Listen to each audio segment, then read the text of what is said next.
대선 후보들도 일제히 사전투표를 진행하며 지지자들의 참여를 독려했습니다. 야권 단일화로 막바지 대선판이 출렁이는 가운데 대선 후보들 지역을 순회하면서 유세 총력전에 나섰습니다. 국회 스튜디오 연결해서 선거 상황 짚어보겠습니다. 박석영 기자. 네, YTN 국회 스튜디오입니다. 네, 대선 후보들 오늘 오전에 여야 후보 모두 사전투표를 진행했죠.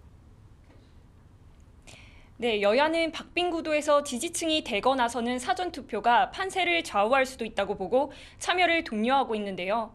민주당 이재명, 국민의힘 윤석열, 정의당 심상정 후보 모두 오늘 사전투표에 참여했습니다. 먼저 이재명 후보는 오늘 아침 촛불 집회 등 정치적 상징성을 지닌 곳이죠. 서울 중구 소공동 주민센터에서 한 표를 행사했습니다. 윤석열 후보는 전통적으로 보수 지지세가 강한 부산 남구 대연사동 행정복지센터에서 사전투표에 참여했습니다. 정의당 심상정 후보는 배우자 이승배 씨와 함께 서울 종로구 사전투표소에서 투표권을 행사했습니다. 심 후보를 제외한 두 후보의 배우자가 함께 투표하는 모습은 보기 어려웠는데요. 윤 후보 배우자 김건희 씨는 따로 서울에서 사전투표에 참여할 예정입니다. 이제 대선 본선거까지 닷새가 남았는데요. 막바지 유세 총력전도 뜨거울 것 같습니다. 먼저 이재명 후보, 오늘 어디로 갑니까? 네, 이재명 후보는 오늘 강원과 경기, 서울을 누비면서 유세에 힘을 쏟습니다.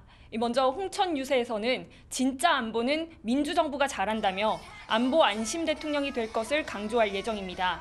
이어 춘천 유세에서는 청년 기회 국가를 만들겠다며 청년 일자리 공약을 내놓을 계획입니다.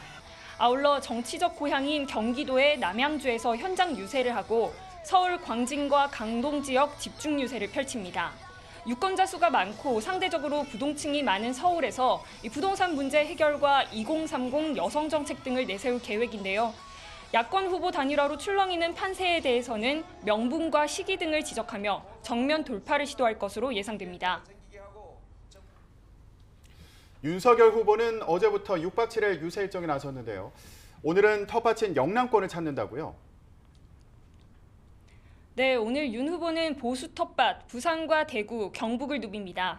먼저 부산 제한유행기념공원을 참배하고 시내 번화가를 잇따라 순회합니다. 경북 경주와 경산을 방문하고 대구도 찾는데요. 앞서 단일화 결렬 긴급 기자회견으로 유세를 취소했던 경북 안동과 영주도 오늘 방문합니다. 극적으로 야권 단일화에 이르렀지만 아직 화학적으로 결합하지는 못했다는 지적이 있는 만큼 윤 후보는 유세에서 단일화 효과를 거듭 강조할 것으로 보입니다. 특히 안철수 대표에 대한 이탈표를 오롯이 가져오기 위해 민주당 정부에 대한 정권 심판 여론을 더욱 띄울 것으로 예상됩니다. 네, 제3지대 후보는 이제 정의당 심상정 후보만 남았는데요. 심 후보는 오늘 어떤 일정 소화합니까? 네, 심 후보는 오늘 경남 지역 노동자들과 만납니다. 점심시간에는 현대로템 창원공장 식당에서 노동자들과 인사를 나누고 민주노총 경남본부에서 방위산업 노동자들과 정책협약도 합니다. 오후에는 대구 경북대와 대전 은흥정이 문화의 거리에서 시민들을 만나 지지를 호소합니다. 심 후보는 대선까지 앞으로 2030 청년, 여성, 노동자와 함께하는 캠페인을 할 계획입니다. 앞서 심 후보는 어제 MBC 라디오에 출연해 야권 단일화에 대해 유감을 표했는데요. 양당 정치 종식과 다당제 소신을 밝혀왔지만 국민의당 안철수 대표가 거대 정당 앞에 무릎을 꿇었고 이제 양당 사이에는 심상정 후보만 남았다며 아쉬운 마음을 전했습니다. 지금까지 국회 스튜디오에서 YTN 박석영입니다.